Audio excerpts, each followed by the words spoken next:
ഏവർക്കും നമസ്കാരം. ശുഭകരമാകട്ടെ, ദിനം സന്തോഷകരമാവട്ടെ, സൗഖ്യകരമാകട്ടെ, അനുഭവങ്ങളും അനുഭൂതികളും നമ്മെ എവരെയും നയിക്കുന്നതാകട്ടെ. ഒളിമ്പസിന്റെ ഡീപ് ഇക്കോളജിക്കൽ ഫെലോഷിപ്പ് എന്നുള്ള പരമ്പരയിലെ 8ാമത്തെ അധ്യായം പ്രകൃതിയുടെ മനഃശാസ്ത്രം എന്നുള്ളത്. അതിൽ എന്താണ് മനസ്സ് എന്നുള്ളത് നമ്മൾ ഇന്നലെ ചർച്ച ചെയ്തു. എന്താണ് മനസ്സ്, ഒരു മനോമണ്ഡലം എന്ത് എന്നുള്ളത്. ഇന്ന് നമ്മൾ പലതവണ ചർച്ച ചെയ്തിട്ടുള്ള ഒരു സങ്കല്പമുണ്ടല്ലോ, കൂടായ ഒരു വിന്യാസം. കൂടായ മാനസം, മനോമണ്ഡലത്തിൽ തന്നെ കൂടായ മാനസം എന്നുള്ള ഒരു അവസ്ഥയെ നമുക്ക് ഒന്ന് പരിചയപ്പെടാം. അതിനെക്കുറിച്ച് പറയുന്നത് ഇവിടെ ഇങ്ങനെയാണ്: nested psyche reflects multi layered awareness in life and the universe. കൂടായ നിലനിൽപ്പും മനുഷ്യ മനോഘടനയും പ്രപഞ്ചം മുതൽ കോശം വരെ കൂടായി ഘടന ചെയ്യപ്പെട്ടിട്ടുള്ള മനുഷ്യർ ഉൾപ്പെടെയുള്ള ഓരോ വ്യവസ്ഥയ്ക്കും അതിൻ്റെതായ പ്രവർത്തന ചക്രങ്ങളും മാനസിക മാനവും ഉണ്ട്. മനുഷ്യരിൽ ജീവതലത്തിലെ പരിബോധം സ്ഥലകാല ഗുണത്തെയും കോശതലത്തിലെ സഹജാവബോധം ലീനവാസനയെയും കലകളിലെ ശിക്ഷിതാവബോധം ലീന ചോദനയെയും അവയവതലത്തിലെ ധാരണാവബോധം ആർജിത സ്മൃതി വിശ്വാസങ്ങളെയും ജീവിതലത്തിലെ ഭാവനാവബോധം ഇന്ദ്രിയ മനനങ്ങളെയും ജീവനതലത്തിലെ പ്രേരണാവബോധം പെരുമാറ്റ കർമ്മങ്ങളെയും സാമൂഹ്യ ജീവനത്തിലെ സഹജീവനാവബോധം സന്ദർഭ സംഭവങ്ങളെയും ജീവിതതലത്തിലെ പരമാവബോധം നിയത ഉദ്ദേശ്യങ്ങളെയും പ്രകടമാക്കുന്നു. മനുഷ്യൻ എന്ന സത്തയിൽ മാത്രം ഇത്രയേറെ മനോമണ്ഡലങ്ങൾ കാണാനാകുമ്പോൾ പ്രപഞ്ചം മുഴുവനും എത്രയേറെ മണ്ഡലങ്ങളും തലങ്ങളും ഉണ്ടാകുമെന്ന് നമുക്ക് ഊഹിക്കാൻ പോലും കഴിയുകയില്ല. ഈ തലങ്ങളെല്ലാം തമ്മിലുള്ള പരസ്പര വിനിമയവും ബോധ്യവും അനുരൂപനവും സഹകർമ്മവുമാണ് ഇക്കോ സൈക്കോളജിയായി നമ്മൾ മനസ്സിലാക്കുന്നത്.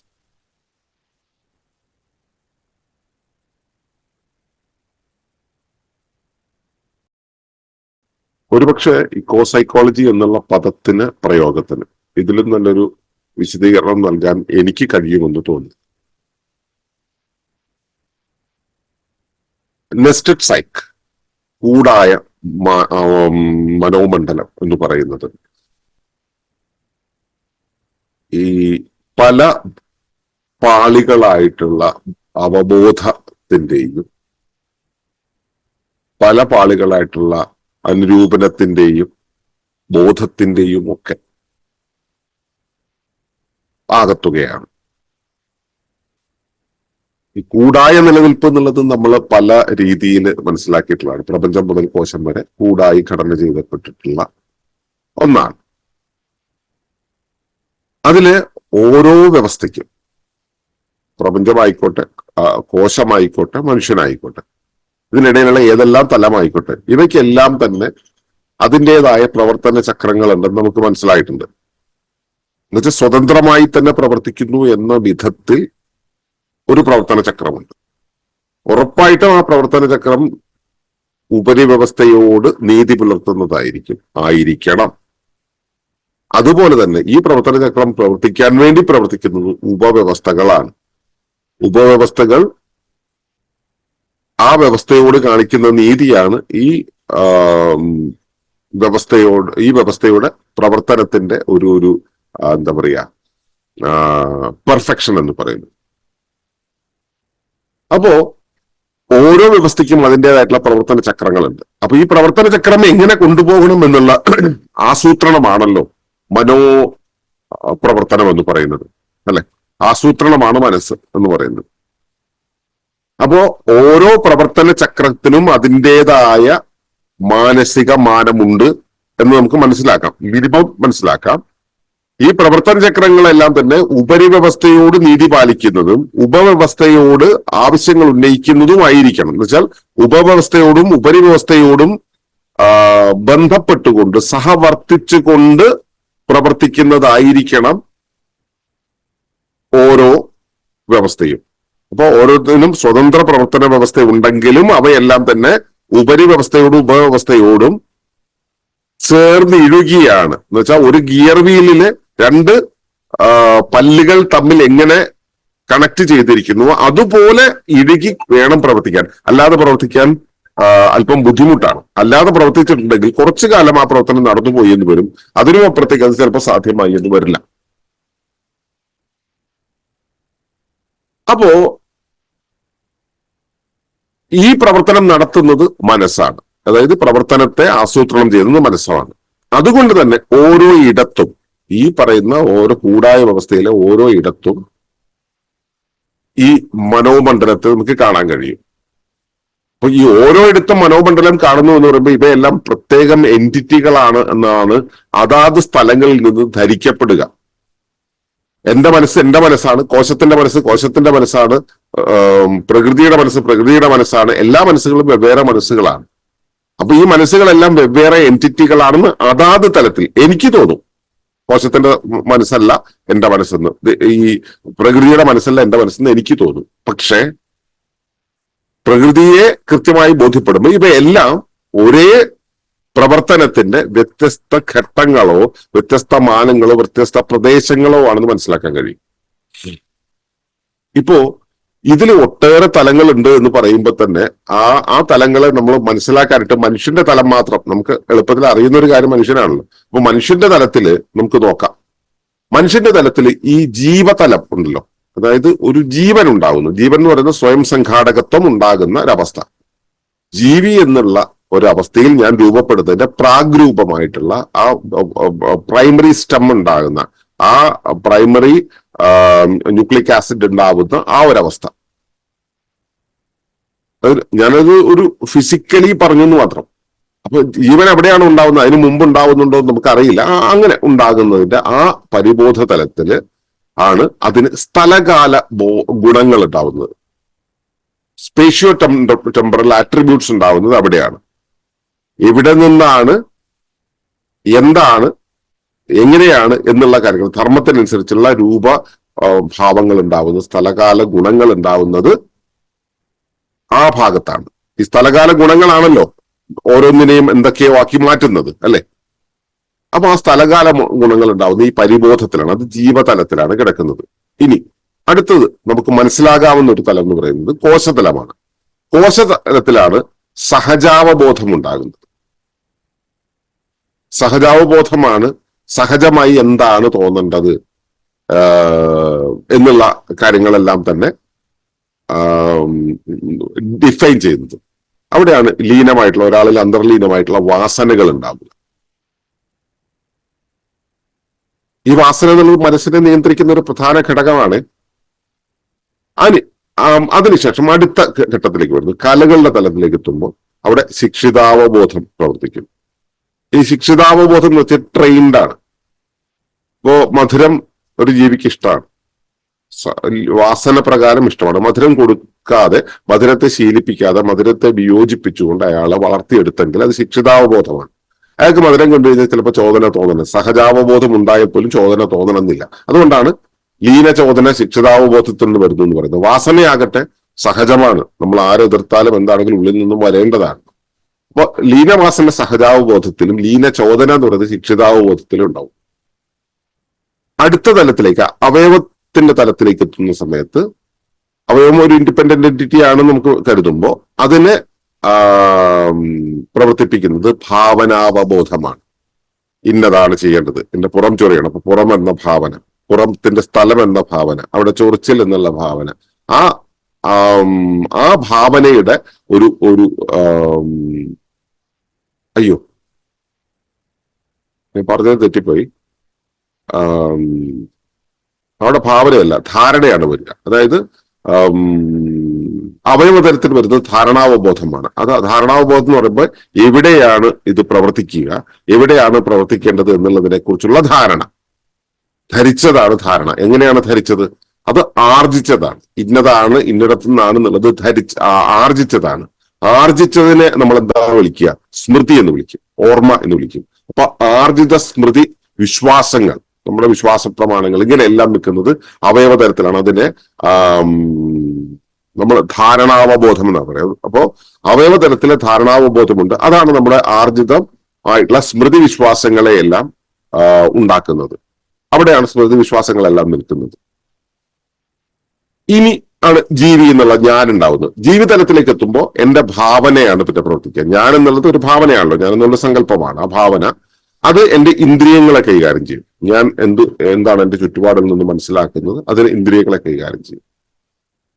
ഇന്ദ്രിയത്തിനനുസരിച്ച് ഈ സ്മൃതികള് അങ്ങനെയുള്ള കാര്യങ്ങളെല്ലാം കൂട്ടിയിട്ട് ഞാൻ ഇതിനെക്കുറിച്ച് ഇരുന്ന് ആലോചിക്കും, മനനം ചെയ്യും. മനനം ചെയ്യുന്നത് വഴി ഭാവനകൾ ഉണ്ടാവും. അപ്പോൾ ഭാവനാവബോധം എന്ന് പറയുന്നത് ഇന്ദ്രിയ മനനങ്ങളെയാണ് ഉണ്ടാക്കുക. അത് ജീവിതലത്തിലാണ് ഉണ്ടാക്കുക. ഇനിയാണ് ജീവനതലം വരുന്നത്. ജീവനതലത്തിലാണ് നമുക്ക് ഈ ചിന്ത എന്താണ്, നമ്മുടെ ഉള്ളിലെ പ്രവർത്തനം എന്താണ്, ഇതിനെയെല്ലാം നമ്മൾ മറ്റുള്ളവയിലേക്ക് പ്രേരിപ്പിക്കുന്ന, പ്രകടമാക്കുന്ന ഒരവസ്ഥയാണ്. അപ്പോൾ സാമൂഹ്യ ജീവിതത്തിലെ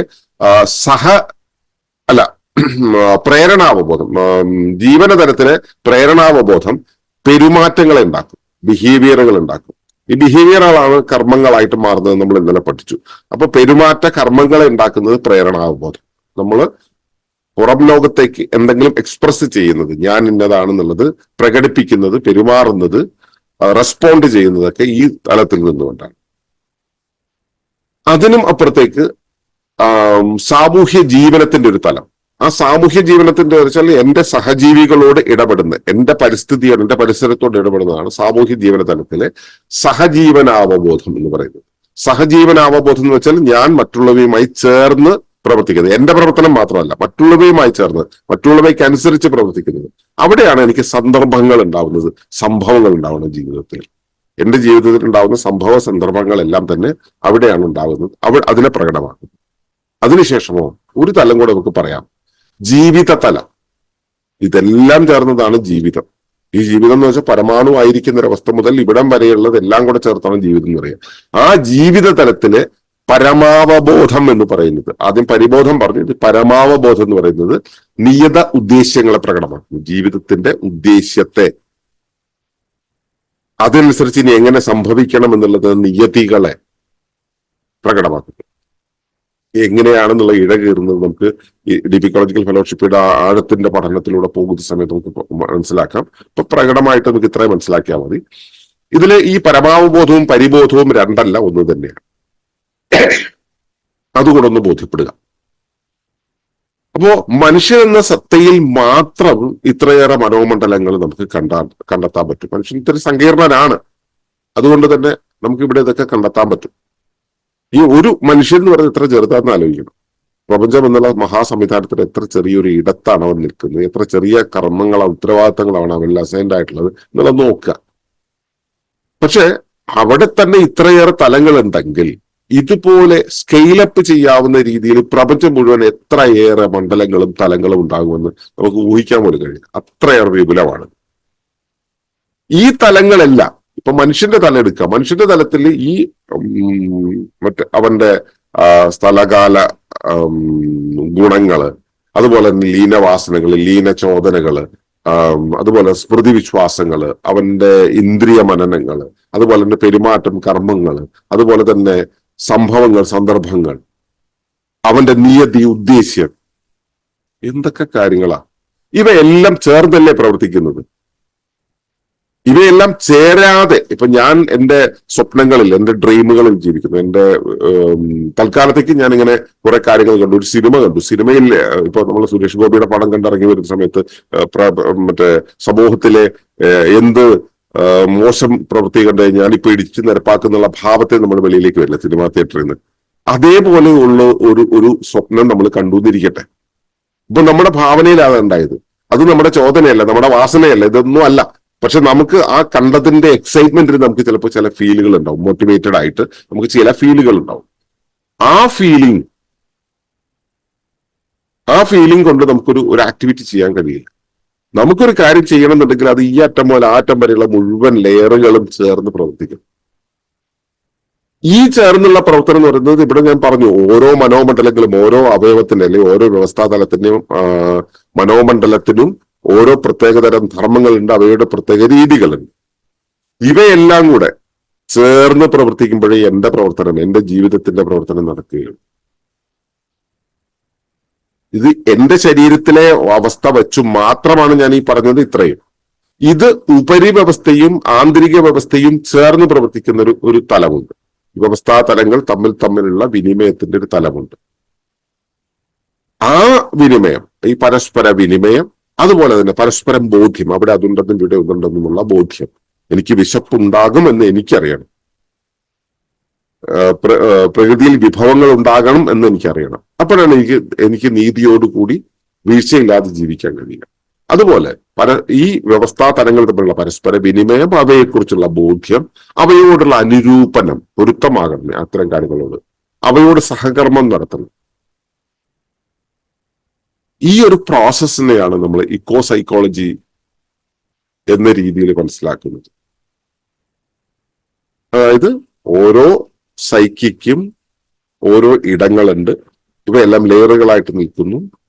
ഈ ലെയറുകൾ തമ്മിലുള്ള ഒരു ബന്ധം, പരസ്പരം വിനിമയമുണ്ട്, ബോധ്യമുണ്ട്, അനുരൂപനം, പൊരുത്തമാകലുണ്ട്, സഹകർമ്മമുണ്ട്.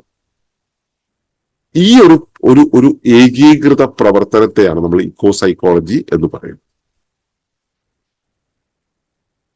അപ്പൊ ഇതാണ് എനിക്ക് നെസ്റ്റഡ് സൈക്കിയെ കുറിച്ച് പറയാനുള്ളത്. കൂടായ മാനസം. ആ കൂടായ മാനസം എന്നുള്ളതിനെ നിരീക്ഷിക്കുക, അകത്തും പുറത്തും വശത്തുമായിട്ട് നിരീക്ഷിക്കുക. ഇങ്ങനെയാണ് പ്രകൃതി പ്രവർത്തിക്കുന്നത് എന്നതിനെ ഉൾക്കൊള്ളുക. അതിലേക്ക് ശ്രദ്ധയെ ക്ഷണിച്ചുകൊണ്ട് നാളത്തെ പാഠത്തിലേക്ക് നമുക്ക് കാണാം എന്ന് പറഞ്ഞുകൊണ്ട് നിർത്തുകയാണ്. നന്ദി, നമസ്കാരം.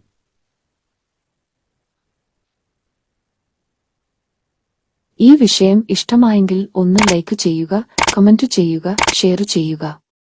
നിങ്ങൾ പ്രകൃതിയെ ഇഷ്ടപ്പെടുന്നുവെങ്കിൽ ഈ ചാനൽ സബ്സ്ക്രൈബ് ചെയ്യുക.